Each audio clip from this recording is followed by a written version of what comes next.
Hello, Minnesota. Today we are going to be talking about how to build a cost-efficient cultivation facility in the state.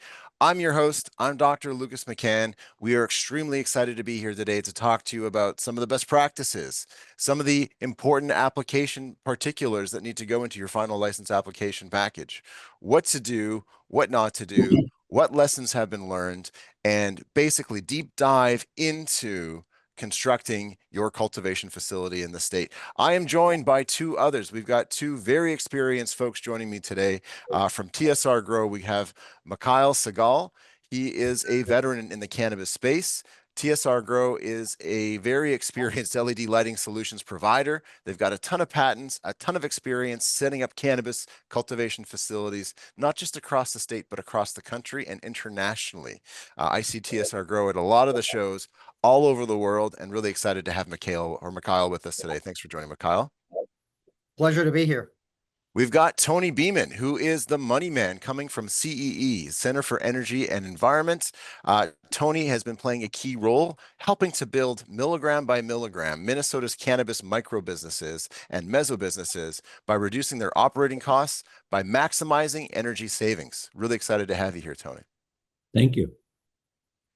And of course, yours truly. My name is Dr. Lucas McCann. I'm the CSO and co-founder of Canndelta. We're a regulatory and scientific cannabis consulting company. What that means is that we are startup business coaches. We are the folks who help guide entrepreneurs for everything they need to know about starting a cannabis business in the state and across the country. We've helped launch over 450 businesses over the last 7 or 8 years now, including tribes, Indigenous, First Nations, and even working with governments to develop their own sovereign regulations. My background's in medicinal organic chemistry, but I've been working as a consultant for about 8 years now, which is about enough time as it takes to get a PhD in cannabis, which really is a lifetime. And we're really stoked to be talking about how it is that we can shape your journey. All right. The goal for today's webinar is to help to explain and describe the steps to starting a compliant cannabis cultivation facility in Minnesota, whether that's an indoor or an outdoor facility, while helping to reduce costs through efficient equipment selection, ensuring that we're making most use of rebates, and through smart project management. That will be our goal for what we're looking to achieve here for the listeners who are coming in, not just from across the state, but also from across the country, who are very curious about the very exciting industry that we have at our fingertips.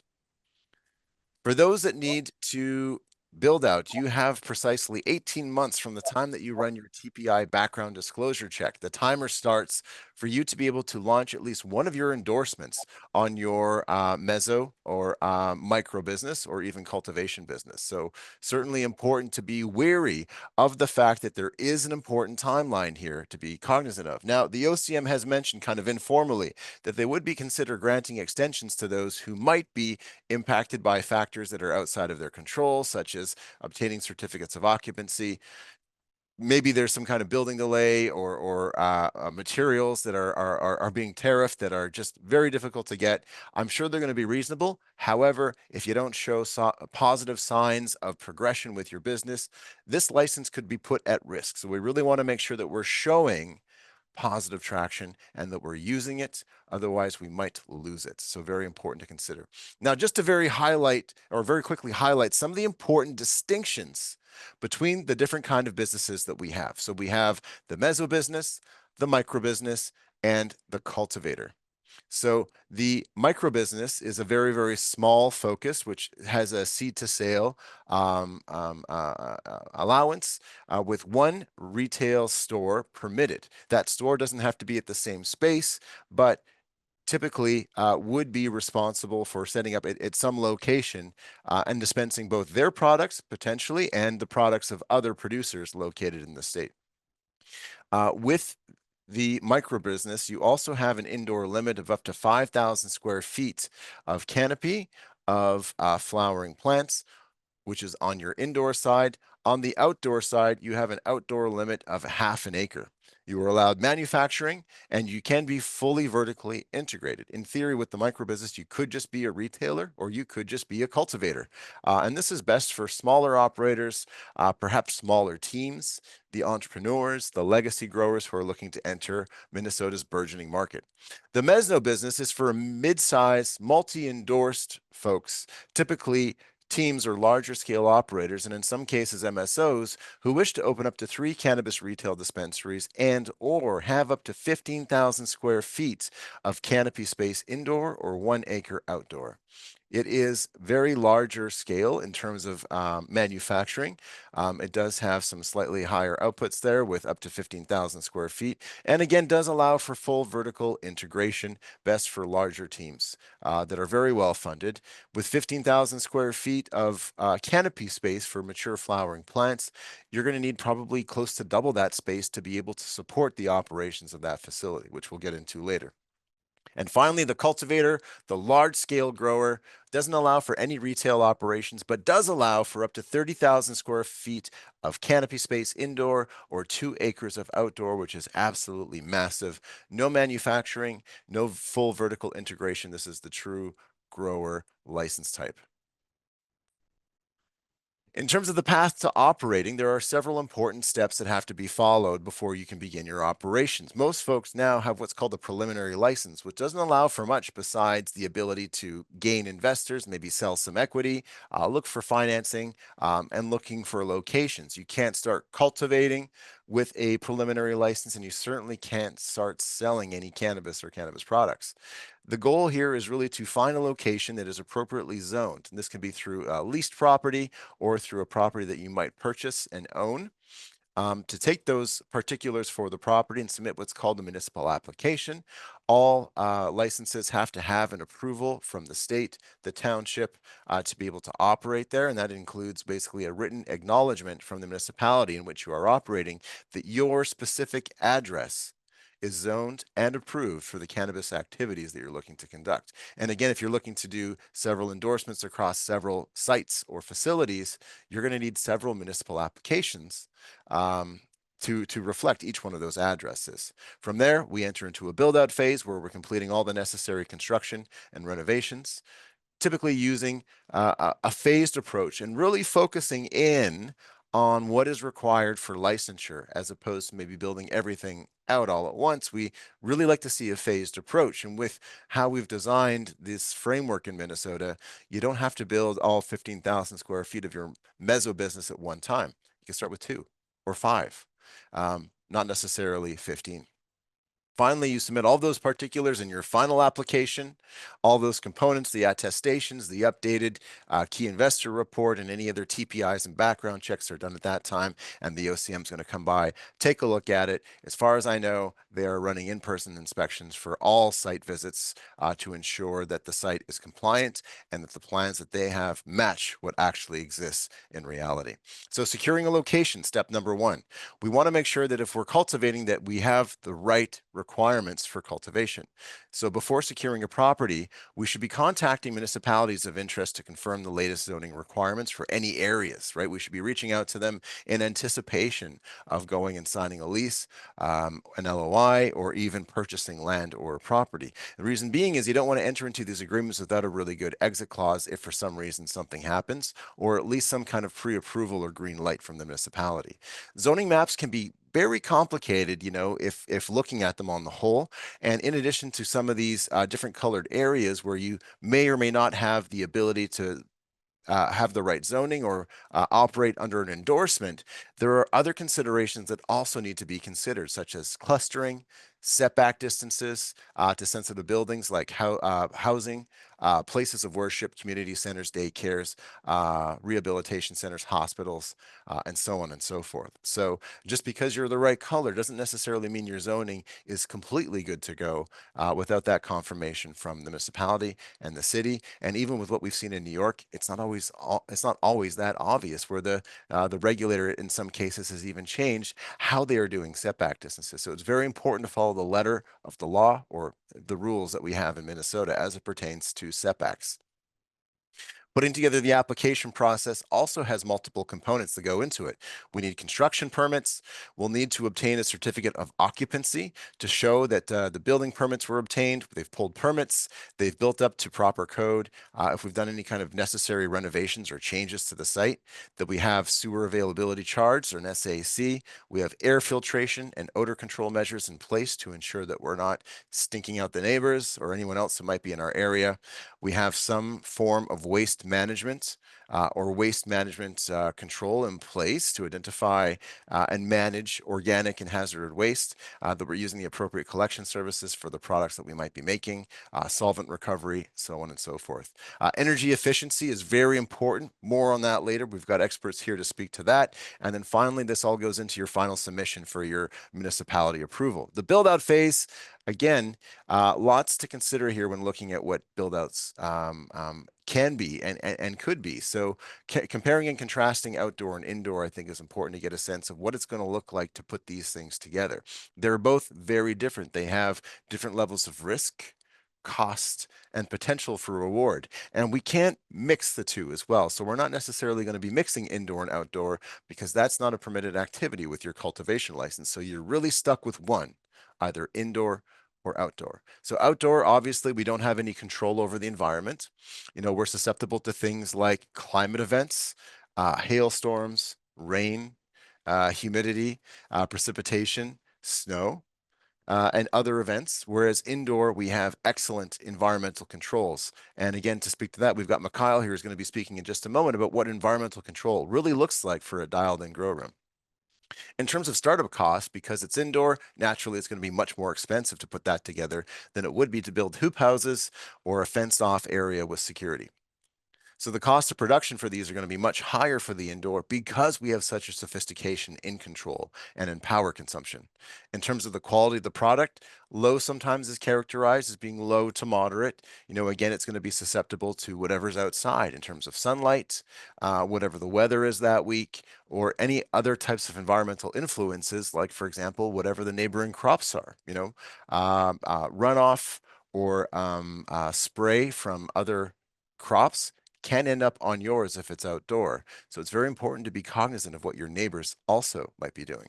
Whereas indoor, very, very high level of control. Whatever goes into your plants is almost always extremely intentional. So you can really be assured that if your inputs are controlled, if you have quality in, you should be getting quality out. In terms of consistency from batch to batch, this can be really dialed in on the indoor, and it's much more difficult on the outdoor, although genetics can play a really strong factor here. And in terms of crops per year, typically you're looking at one massive crop per year for outdoor and up to 4 to 5 crops indoor per year. Unless Mikhail has some other facts that he wanted to say, that's typically what we've been seeing in the grows that we've seen that are that are indoor. Outdoor cultivation, again, number of things need to be at play here. We're still looking at proper inventory tracking, proper physical security, and intrusion detection measures, regardless of the location of the actual grow itself. Again, not too much on the environmental control side and not too much on the finishes in terms of, what's going to be sort of the environment in which it grows in. Here we have an example of an outdoor grow directly into soil. We have trellis here to help with support, but other than that, very much subject to whatever energy spill the sun is giving that day. On the indoor cultivation side, we do want to be paying close attention to the different kinds of indoor finishes. On the left here, we have a truss core paneling system, which was used in a micro facility to line over top of the gypsum or the gyprock layer there to provide a robustness to things like moisture and humidity. These particular panels are also used in places like car washes where you can literally take a pressure washer and completely sterilize these rooms in between grows. The room shown on the right is another indoor cultivation facility there with the indoor table that is hooked up to a hydroponic system controlled by a central feeding tank. The rooms on this side are done in pharma grade paint with basic gyprock or drywall painted to resilience to allow for a little bit of brilliance with a polished floor instead of the epoxy floor. So in terms of the build quality on the right, I would say slightly lower in terms of the potential for expenses using the cases on the right, but again, very sophisticated on the environmental control side and using the hydroponic system versus the case on the left, where we'd have a much more expensive implementation of some of these finishes, much more robust in terms of being able to sanitize in between grows. For the facility layout, again, this is a great example of why we don't necessarily need to build. We could draw a line right down the facility, and instead of constructing everything at once, we could look at a phased approach where we have a long corridor that extends down, and we're adding in flower room after flower room as construction begins to complete, moving that zone of construction towards the exterior of the building from a finished sort of central location where we might have our secure storage, our shipping and receiving, and the important spaces of a grow that are required to help support those operations. This one is a very typical one. And again, in terms of the area allocations, this helps to increase production capacity as we're bringing on new rooms as they're being built, reduces a lot of the construction and operational costs, at least up front, and again, allows for excellent operational efficiency even while it's a construction zone. This allows for segregation and multifunctional rooms as well. Should you want to bring one of these rooms down, you could use it for different activities on the manufacturing side. If, for instance, you were running a micro or a meso out of this area. And then in terms of biosecurity, we really want to avoid cross-contamination and have a layout that's designed for integrated pest management. So typically we'll have sort of two areas. We'll have an operation space in which folks who are working in the facility are typically wearing some kind of PPE. They're donning some kind of PPE or gowning. And then the leftmost part of the space would be the non-operation space. Your administrative staff would be there. You might have offices, gowning rooms, restrooms, shipping, receiving, and other sort of support rooms like fertigation rooms or maintenance. In terms of physical security, we also want to be cognizant of physical security in these spaces. This is from a 30,000 square foot purpose-built facility. We can see here the security integration we have for intrusion detection. We have door contact sensors on all the doors. We have overhead door contact sensors, and we can see that we had both man doors and overhead doors in each one of these modules, which was our grow rooms. We have glass break detectors or glass break sensors around the perimeter on the inside in rooms that might have glass windows, vibration sensors over the secured storage areas, and then motion sensors and 360 motion sensors on anywhere that is a perimeter area to the operation space or in an external wall. In conjunction to that, we typically want to have visual surveillance. Our retention in Minnesota is going to be 60 days of visual surveillance. Anywhere where we have folks coming into the facility, we would typically, and around the facility, we want to have visual surveillance there to ensure we capture any activity in and around those spaces. We're not required to have this in the grow room, and in fact, a lot of the lights, such as infrared coming off of the cameras, can interfere with the natural growth cycles of the plant. And then in terms of access control, very important that we consider the placement of things like card readers, key locks on a lot of these standard doors, mag locks, electric strikes, and exits or requests to exits in the setup for this. We want to be able to understand how people are accessing the facility, who's accessing and when, especially as it concerns access to the first perimeter and to the secure storage and the operation space and to each of the grow rooms potentially also. So something like a card reader is more expensive to set up, but can certainly help in saving a lot of costs associated with running paper logs and being audited later on down the road. So higher upfront cost, but much easier to operate in the long run. Examples of this different kind of access control in a grow room would include card readers that you'd have on other side of the building, which are controlled by an electric strike. So having some kind of card reader with two-factor identification on it would allow folks to have some kind of fob or card reader with a 4-digit PIN that they'd have to enter both in sequence to be able to gain access. So if someone lost a card reader in the parking lot, they wouldn't necessarily be able to use that card to gain access to your secure storage without being stopped by a card reader that's asking for a PIN identifier. Great idea. The contrast to this would be using a key system with an alarm. at the end of the night, but then also having to manually record things like in a logbook, such as entries to the secure storage to remove products, which can be much more cumbersome, much easier to misplace or forget entries. And again, these can be corroborated with visual surveillance. We want to make sure that they're accurate. All right, I'm going to pass it over to Mikhail, who's going to take it away with his background in the LED and grow solution space. Mikhail, I'll hand it over to you. Thanks, Lucas. Appreciate it very much. And a lot of great things to consider when building out and trying to be efficient in this cultivation space. But TSRgrow, we're a leader in horticulture, advanced horticultural lighting. We've been in business now 16 years.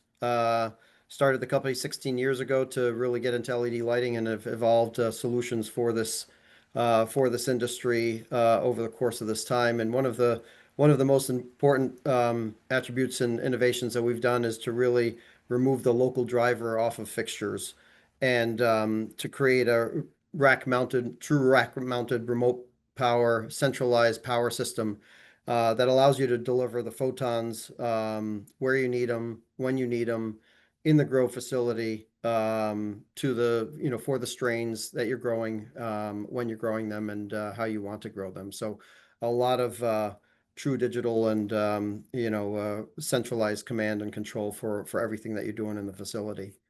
Um, we've been um, maybe I'm going the wrong way here.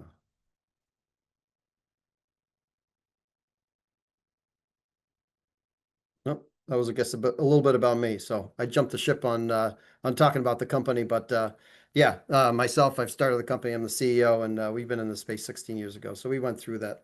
A little bit about some of the installations and some pictures. But before we get going, one of the things that I like to talk about is this industry is faced with a lot of obstacles that headwinds, and it's important that everybody really work together and collaborate and be as efficient as possible. Some of these obstacles are 280E, with taxation and, restricting some of the write-offs and other things that allow for profitable businesses. A lot of things that people are talking about also are rescheduling and descheduling, rescheduling, things that are happening. And I just want to point out that these are all good things and positive things that can happen, but be mindful of all of these things because we're dealing really into, as it begins to move towards rescheduling, we're moving into more of a global market and globalization.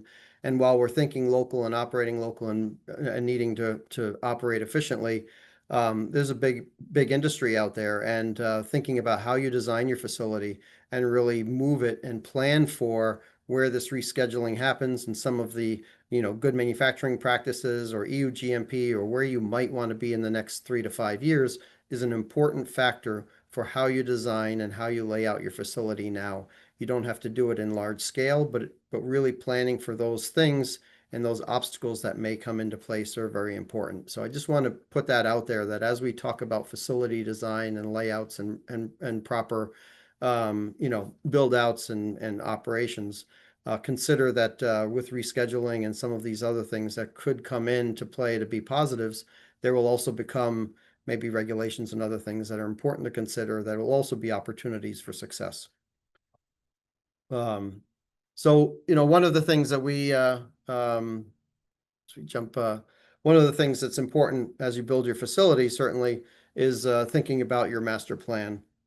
As you build out and plan your facility, I mean, Lucas talked a little bit about a number of these things, but really thinking about permitting, what's happening, where you're doing it, what are the resources that go into your facility. So, water is a huge item, drainage. How are you on well water? Where are you getting your water? What can you do with the water after you use it? Can you dispose of it? Is it considered a toxic waste that you have to remove and pay for? So these are all things that as you think about your master plan and where you're going into the facility and the site that you're choosing, it's very important to consider the land resources, power as well. Power is a very restrictive, um, limited in some areas.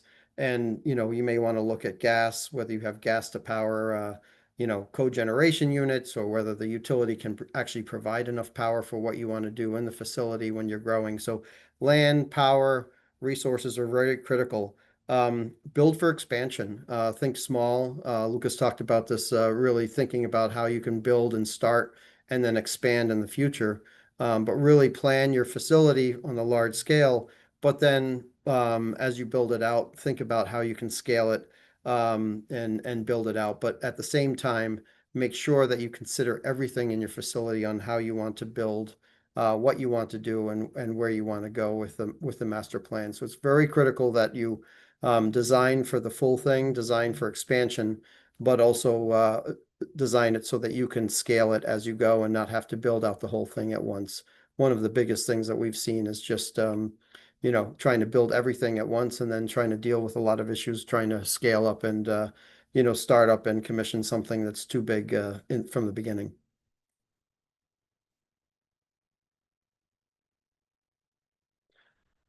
One of the things that as you're designing and building, consider a team that has experience. You want to make sure that you're going to have success as you build out. So what do you need to do? When do you need to do it? Also designing for the use that you want to use. It's very difficult to design a facility that can do everything in one particular facility. Are you going to be doing extraction? Are you growing for hash? Are you growing for rosin? Do you want to do all of those things? Do you want to have purpose-built rooms? So how you plan to use the facility and what you plan to do in that facility is extremely important for you to design so that the design that you do is very efficient and very intentional for how you plan to utilize that facility for what you do. You can always expand, you can always add on and add different features in those different areas, but plan very specifically about what you want to do in that particular facility. Designing for operational efficiency is extremely important. One of the biggest costs to growing is energy, as we know, and as well as the people and the processes and how you build out and lay out your facility. So working with teams that know how, that are really fluent in terms of how you're going to design and lay out and utilize a facility is extremely important. Using equipment that's very energy efficient and allows full integration into everything in the facility.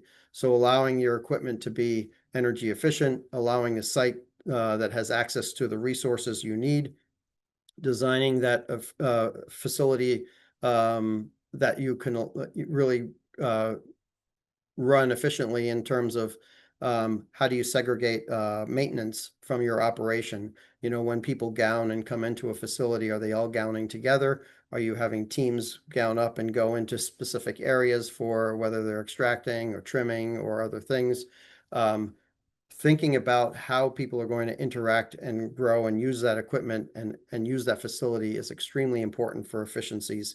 And then when you do build that facility, how are you going to maintain it? How are you going to, verify that everything is working efficiently? So being able to plan in for verification on equipment, verification on operational efficiencies, verifying that everything is still performing, our lights outputting the same they did at the end of 1 year or 2 years or 3 years as they did in the beginning when you commissioned the site. So always verifying exactly how you design that facility is extremely important. And the other thing too is to consider where are things going in the future. So tissue culture is another thing to consider. Where are you utilizing tissue culture? Are you going to have a full clone and mom room? Are you going to plan on storing your tissues, storing your mothers in a tissue culture and bring in Gen 0 mother plants and take your cuttings from that? So really laying out and thinking about how can you focus on cultivating exactly just for what you need to grow, when you need to grow it, and how you want to grow it, rather than thinking and trying to plan for doing too many things that can take a lot of efficiencies out of the facility that you're building. So, one of the things that's a criteria for success is obviously thinking about making sure everything is integrated together. Don't have any silos, make sure all the systems are integrated. The building management system is talking, the fertigation is talking to the lighting. And that, that everything that is operationally done in that facility has an integration and a communication so that nothing is done in one siloed effect, so that when you go to do one thing, you have no idea how it's affecting anything else. So it's very important to think about integration and bringing everything together. Think about lighting early, think about HVAC early, the types of HVAC, power, how you're going to use it, where you can save it. All of those things are extremely important. Um, the other thing that obviously being a lighting company, we like to highlight is not all lighting is equal. You have a lot of different things that can play a role in lighting. When we design our lighting solutions, as I mentioned earlier, everything's based about driverless lighting. So there's no onboard drivers that drive the fixtures. What does that mean? It means no dimming wires. Everything is centralized. Power and dimming is on the same line. When you're picking lighting, also look at the spectrums. Do you have far red in there? Do you have the ability to really, have the Emerson effect and really optimize the terpenes and the yields and the TAC that you're trying to build out in your plants? What are the micromoles? Are they efficient micromoles? How much energy are you using? Are you able to deliver and take the photons for how you want to use them, where you want to use them, when you want to use them? So really controls and everything else, cleanability, serviceability, GMP. So our fixtures have IP66 sealed glass lenses. These are all important things and considerations. There's a lot of lighting solutions out there, but it's important to consider how you're going to be utilizing those fixtures when you go in and do them. Um, in As I mentioned driverless lighting. So our whole thing is ditching the driver. So our remote power servers take all of the drivers off the fixtures and centralize that in one centralized part of the facility. What that allows you to do is bring all of the maintenance outside. It allows you to bring in controls, and with the smart remote power, you can bring the building power directly into these centralized power servers and deliver that light where you need it, when you need it. Much higher efficiencies. And through this, you can truly optimize everything that you need to do with the lights at any given time.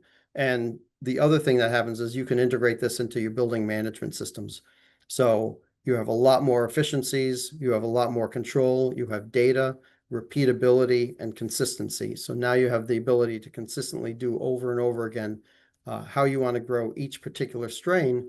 In growing that in that facility, you can create recipes and drive that where you want to have the power and where you want to have the photons at any given time. So data-driven insights is, these are huge things. So being able to build recipes around how you grow allows you to save energy and use only the necessary photons for how you grow. It also ties back into the rebates that we talked about earlier and trying to save energy. By being able to have recipes and controls built in, you are now able to really validate and verify with the utility exactly how much energy you use, which also saves a lot on your CapEx and your OpEx. So all of the things when you're putting something together in a facility is how are you really building together the right equipment that's going to deliver the lowest energy consumption? What's going to drive your bottom line? Those are the things you want to consider when you put in. So data is key when you're growing your crops. So you want to have building management systems, lighting, HVAC, crop steering. One of the big things that people talk about are crop steering through fertigation. How can you bring recipes into the whole facility to drive not only the photons and the nutrients that you deliver to the plants, so that you can have consistent yields, consistent performance, and repeatable results.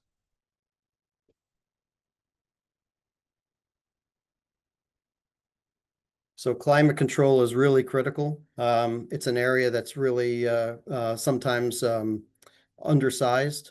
Dehumidification is critical, and really thinking about working with MEPs that truly understand the transpiration, the irrigation, and how you can really use what you do. It's also very important to consider and really plan and know exactly how you're going to grow those strains. So one of the biggest mistakes we've seen is, planning for, watering rates of one level and then building your facility and putting in and trying to grow and feed at different levels.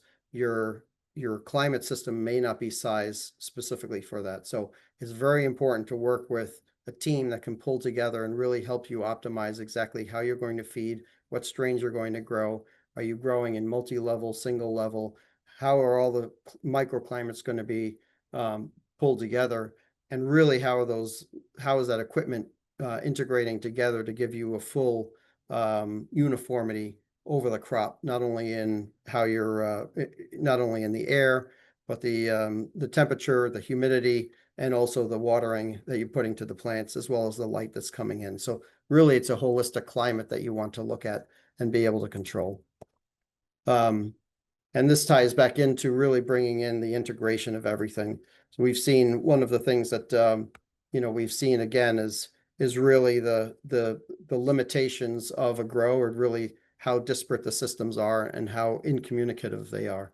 So it's extremely important to bring your lighting, your power, your fertigation, your environment, your HVAC all together into one system that has full oversight, that can give you alerts and really allow you to be able to have hands-on to control exactly how you want to deliver and grow every particular strain. And those things, while they may seem more expensive now, the OpEx that you save and the long-term results when you think about GMP and sustainability, and really being able to meet future deregulations or rescheduling to FDA, is something that's really important to consider as you plan and build your facility.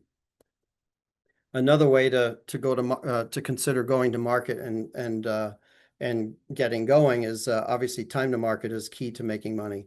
And one of the things that can be done to do that is by using containers. You got a rapid startup. You can be up and running in 12 weeks. Whether it's cultivation, manufacturing, or even retail, you can build out a complete facility in under, in under 3 months. That allows you to start getting operational, get all your licensing in place, start revenue, and then from there allow you to slowly expand and grow into the remainder of your space that you've designed. So really consider containers as another method and a way to have a rapid startup and get to operational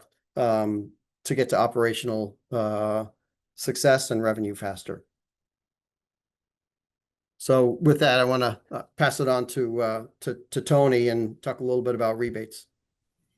Hey guys, thanks Lucas and Mikhail. I gotta just take control of the screen if I can. All right. So like we said, I'm Tony Beeman with the Center for Energy and Environment, otherwise just known as CEE. We're an environmental nonprofit that's been contracted by Xcel Energy for the last 25 years to administer their small to mid-size commercial rebate program for lighting retrofits.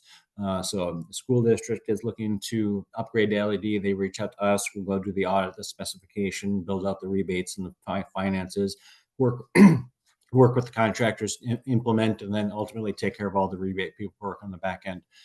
So that's kind of been our bread and butter for years. And we just started a grow rebate category last year. And so we're starting to see some traction. Kind of our claim to fame is both in the commercial lighting space and in the grow lighting space. Our rebates are about 35% higher than standard incentives. And so it can add up to be quite a bit of money in folks' pockets if they're aware of our program.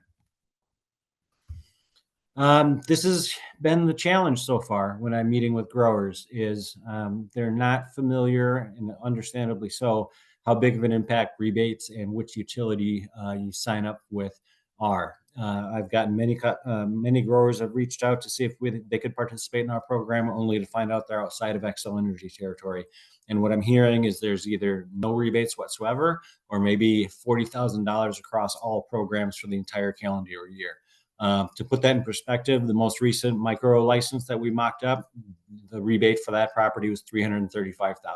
So that's the opportunity lost if you're inadvertently, if you have the flexibility to look into Xcel Energy territory, they're definitely the highest rebates in the state. Electric and gas providers, lighting, HVAC, and DHU. That's kind of the trifecta there. Sometimes controls can get incentives as well. Center for Energy, we just simply will help out with the lighting, but we can absolutely tag in some of our Xcel Energy partners to help out with HVAC and DHU. I already kind of alluded to this, but yeah, dependent upon the utility, the rebates can make a big dent in your total budget. So if there's a breakout, so we're serving strictly the micro licenses. So our rebates average 85 cents to $1.06 per watt, depending upon the efficacy of the fixture. So the higher the efficacy or the efficiency, the higher the incentive is going to be. All your meso and cultivators are going to work through Xcel Energy's prescriptive program at 70 cents a watt. And the maximum rebate that we can offer is 60% of the total material and labor costs. So a $100,000 project will receive a maximum incentive of 60 grand, no more. And again, kind of tied to the efficacy of the fixture to maximize that. This is just a quick calculation I did a few months ago, mocking up, your traditional operation with a 1,000-watt double-ended HPS light fixture. They're cheap. They work, they do their thing. They're a fire hazard and hard to insure. But if you have just a 5,000 square foot canopy, say it's 300 fixtures, you're going to be spending close to 200 grand a year in lighting costs with the incumbent technology. And then as you can see, as the graph drops to the right, dependent upon the efficacy of the fixture, that allows you to drop your wattage and maximize your energy savings. So for example, if you went all the way from a 1,000-watt HPS to a 500-watt with 3.0 PPE efficiency, you're spending less than a third the incumbent cost. So while they may be more affordable on the front end for sure, that will catch up to you very quickly in operational expenses with your utility. I talked about some of this. So like I said, the rebate is based on the combination of the maximum operational wattage and the efficacy of the fixture. So for example, a fixture that achieves 2.5 PPE is going to get a lower rebate at an identical wattage as compared to say a 3.1 PPE. Our whole program is designed to save energy. That's how we make our money with Xcel, is the amount of energy savings we bring. So we're always going to be tooting the efficacy horn as much as we can. Rebates, like I said, 60%. The rebates can go either to the cultivator themselves or to a third party like a trade ally or a contractor. That's a business model that some folks do take into consideration, so that the cultivator only has to outlay the net cost after the rebate, and then the utility rebate will be signed over to the trade ally or contractor. Again, we're Xcel Energy Minnesota. I've mentioned that a couple times. Anyone can reach out. We've got an electronic map where you can plug in addresses to verify utility. We've also got a real estate map. So if you're just saying, I want to look at Xcel Energy only, industrial, for sale, for lease, this square footage, you can narrow your filters and find available Xcel Energy property. So we can provide that if helpful. Here's the rebate table that I mentioned, and you can see the accelerator based on efficacy. So like I mentioned, a 1.9 PPE might get 85 cents, where a 3.4 PPE will get $1. And that can add up when you realize they're 1,000-watt fixtures and you might need a few hundred of them. So definitely makes a dent. Program eligibility, like I said, Xcel Energy. A rule of thumb for us is we'll help out with all micros up to 8,000 square foot of total flower and veg canopy. Mesos and cultivator licenses will work through Xcel's program directly. Our program is for indoor facilities, not greenhouse or outdoor. It has to be an existing building. Now, that does not mean that it has to be an existing grow facility. It can be a vacant warehouse being served by 480 volts, so it's a perfect candidate that you're renovating, basically new construction within an existing building. That's completely eligible. There basically just needs to be a commercial Xcel Energy meter on site before you begin construction, and you'll be eligible. Like I mentioned, we're lighting only, but we definitely can connect you with direct counterparts at Xcel Energy. We basically have taken kind of a tag team approach with the cultivators, where we have, three-way email conversations. One, the Xcel Energy rep helping out with dehumidification, for example, while we're building out the lighting incentives. Here's just an example project. Oh, I lost my, there it goes. Anyways, we had about 200 flower fixtures, 60 veg, and 40 clone. Total project cost was just over a couple $100,000. Rebate cut that in half, a little bit more than half. Payback was only 0.6-year payback, and instead of going HPS, they're saving 150 grand a year. So as you can see, economically, the switch just makes sense. Here's another one, slightly larger project. This is the one I was alluding to where we cut a check for 335 grand almost. They're saving almost $500,000 by going LED. Again, less than a year payback. We're looking at a rate of return over 100%, pretty competitive. So just an example of how much of an impact the rebates can make at lowering your out-of-pocket expense for a lighting upgrade. Things to consider.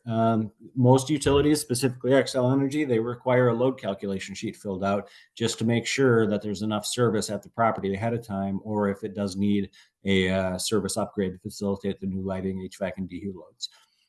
Existing building versus new construction, transformers are 6 to 12 months out, guys. So if like Mikhail said, getting to market sooner than later is a smart business move, an existing building would behoove you to speed up the process. Like I talked about multiple times, rebates can vary dramatically. So do your research. If you have flexibility on your locations, if you're unsure which utility it is, just reach out. We'll connect you to the right people, and we'll try to help you get as much incentives as we can. Location. Xcel's got the highest rebates in the state, guys. That's the bottom line that I'm hammering home. So choosing a location in Xcel territory can be 100 grand, 200 grand in your favor very easily. Just remember, the higher the efficiency, the higher the rebate that you're going to get. Don't forget about checking to make sure that you have enough service coming into the facility ahead of time. And our services are free. That's great. Thank you so much, Tony. You bet. Just a couple of things here as we're winding down onto the next steps of what everything looks like. All these great particulars will go into submission of your final application particulars.